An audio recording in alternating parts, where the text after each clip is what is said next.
ታሪኩ የሚጀምረው አንድ ጥንዶች ገደላማ የሆነ ተራራ ሲወጡ እያስመለከተን ነው። በድንጋይ ላይ መውጣት ልምምዳቸው መሃል ላይ ነበሩ። ነገር ግን ሴትየዋ ሳሻ ምንም ያህል ጊዜ ብትሞክርም ከአንድ ቦታ ላይ መንሸራተቷን ማቆም አልቻለችም። እየታገለች መሆኗን የተመለከተው ባለዋ ቶሚ ለዛሬ ማቆም እንዳለባቸው ነገራት።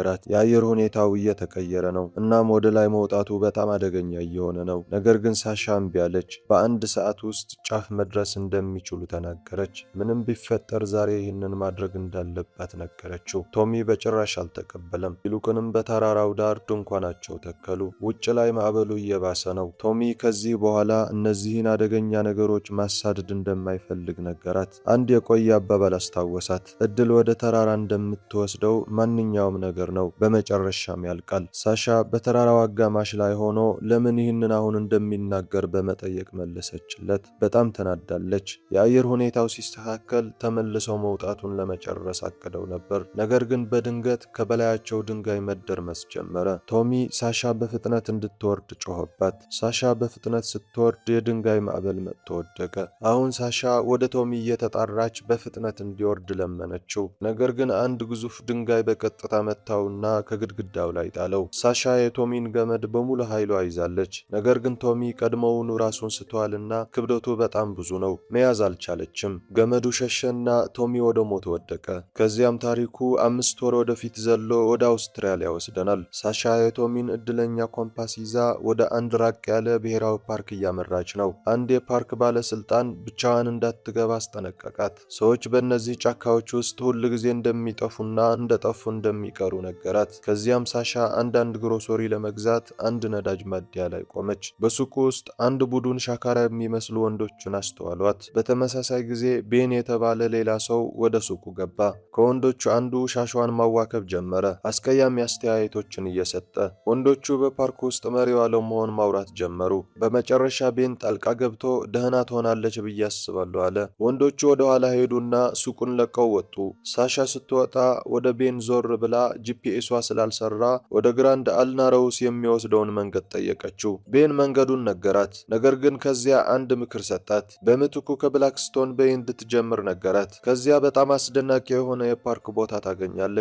ትንሽ የተደበቀ ሚስጥር ነው፣ በባህር ዳርቻ አጠገብ። በተጨማሪም ሁኔታው ከባድ ሊሆን እንደሚችልና አብዛኛው ሰው በጥንድ እንደሚሄድ አስጠነቀቃት። ነገር ግን ሳሻ ብቻዋን ሄደች። በኋላ ለማረፍ ከወንዝ ዳርቻ አጠገብ ስትቆም ከነዳጅ ማደያው የመጡትን እነዚያ ሸካራ ወንዶች በድንገት በመኪናቸው መጡ።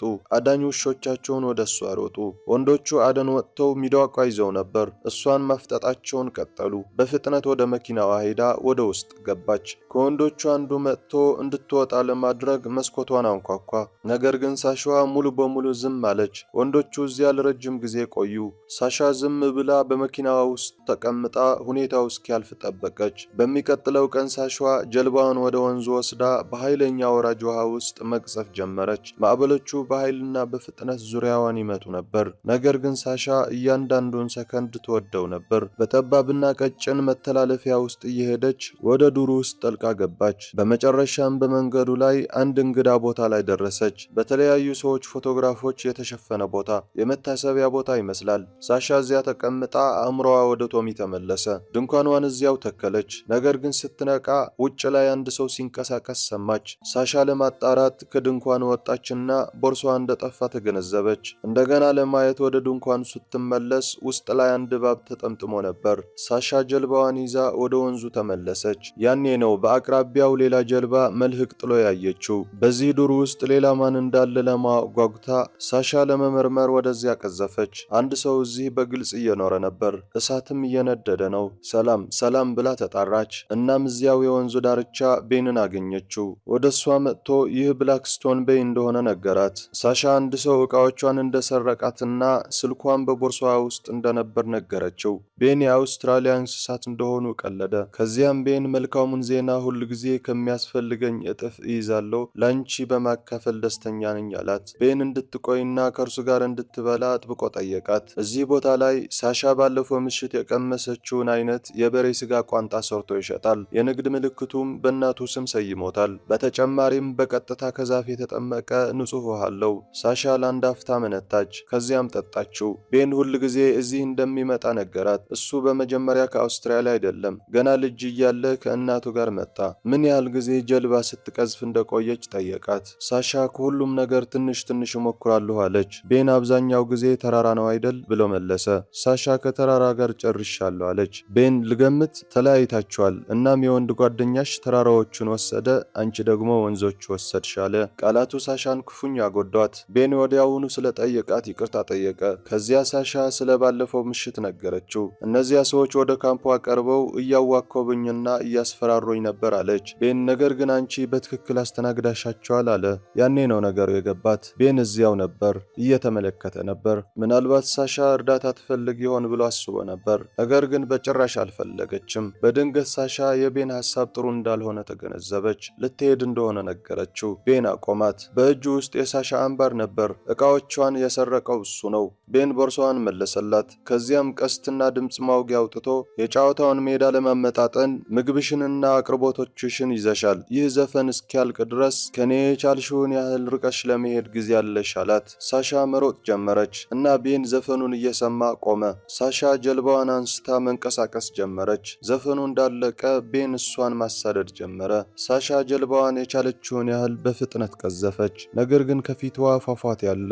ጀልባዋ ተገለበጠች እና ሳሻ ለመውጣት ተገደደች። ጀልባዋ በወራጁ ተወሰደች። የቀራት ቦርሳዋ ብቻ ነው። ሳሻ ራሷን ከወንዙ ጎትታ ወጣች። በጫካ ውስጥ ስትሮጥ ከሩቅ ድምፆችን ሰማች። ሳሻ ድምፁን ተከተለች፣ ግን ድምፆቹ በስልክ ላይ ከሚጫወት ቪዲዮ ነበር የሚመጡት። ቤን ስልኩን እዚያ አስቀምጦት ነበር። በቀስቱ መተኮስ ጀመረ። ሳሻ ወደ ሌላ አቅጣጫ ሮጠች። ቤን ቀስት በቀስት መተኮሱን ቀጠለ።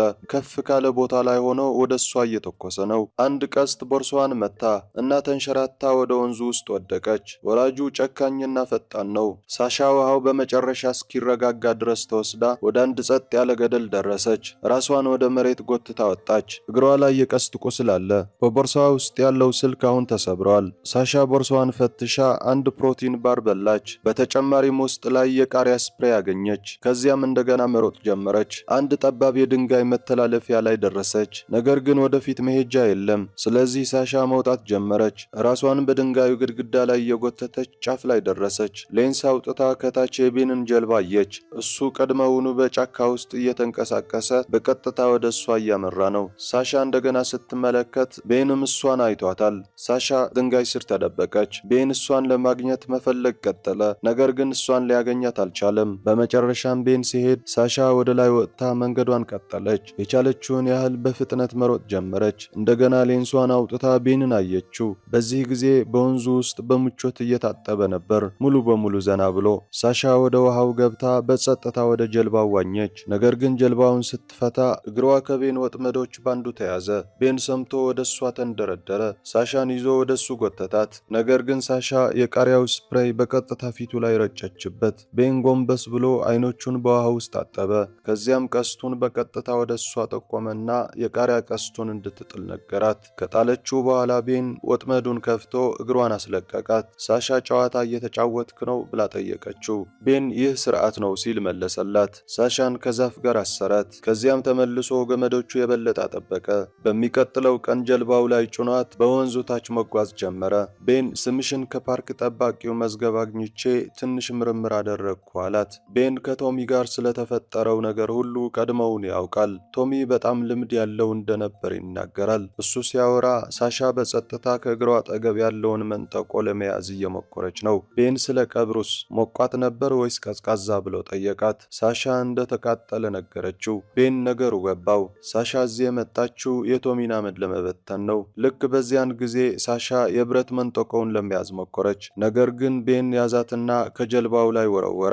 ሳሻ አሁንም በገመድ ከጀልባው ጋር ስለታሰረች እየተጎተተች ሄደች። ቤን ጀልባውን በቀጥታ ወደ ኃይለኛው ወራጅ አቅጣጫ መራው። ሳሻ ከኋላዋ እየተጎተተች ደጋግማ በውሃው ውስጥ እየሰመጠች በኃይለኛው ወራጅ ውሃ ውስጥ ልትሰምጥ ደረሰች።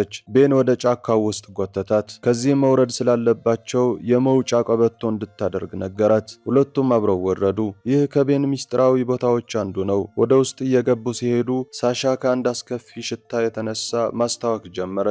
ከፊታቸው የሞቱ አስክሬኖች በግልጽ ተሰቅለዋል። ቤን የአዳኝህን መንፈስ ለመያዝ ጉቦቱን መብላት እንዳለብህ የሚሉ የአካባቢው ጎሳዎች እንዳሉ ነገራት። ከዚህ በፊት በቪዲዮው ላይ የነበረው የካተር ቤተሰብ እዚህ ተሰቅሎ ሞተዋል። ቤን የሚሸ የሚሸጠው የበሬ ስጋ ቋንጣ ከነዚህ የሰው አስክሬኖች የተሰራ ነው። እናም አሁን ቀጣይ ግድያው ሳሻ ልትሆን ነው። ቤን ጉቦቷን ለመብላትና መንፈሷን ለማጥመድ አቅደዋል። ቤን ችግር እንዳለብኝ ታስቢያለሽ ብሎ ጠየቃት። ሳሻ ሰዎች እንደጎዱህ አስባለሁ፣ መጥፎ ነገሮችን አድርጎብሃል፣ እናም እነዚህ ነገሮች ስለደረሱብህ በጣም አዝናለሁ ብላ መለሰች። በምላሹ ቤን ከንፈሩን ወደ ኋላ ገልጦ እንደ እንስሳ የተሳሉ እውነተኛ ጥርሶቹን አሳያት። ከዚያም በድንገት ፈጥኖ ጠፋ። ሳሻ ከኋላው ጠራችው። ቤን ወዲያውኑ ወደ ኋላ ተመለሰ። ጎትቶ እንደ ሌሎቹ ሰቀላት። ፍጹም ስጋ ማለስለሻ የሆነውን በቤት ውስጥ የሰራውን የጨው ውሃ አሳያት። ሳሻ ከአልጋው አጠገብ ስላለው ፎቶ ጠየቀችው። የቤን እናት ናት። ቤን የመጀመሪያዋ ስለነበረች በጣም ልዩ እንደነበረች ተናገረ። አሁን እሷ ሁል ጊዜ ከኔ ጋር ናት፣ አንቺም ከኔ ጋር አቆይሻለሁ አላት። ሳሻ ጆሮውን በኃይል ነከሰችው። እሷን የያዘው ሽቦ ተበጠሰ። ለመሮጥ ትሞክራለች፣ ነገር ግን ቤን ከኋላዋ ወደ ውሃው ውስጥ ዘለለ።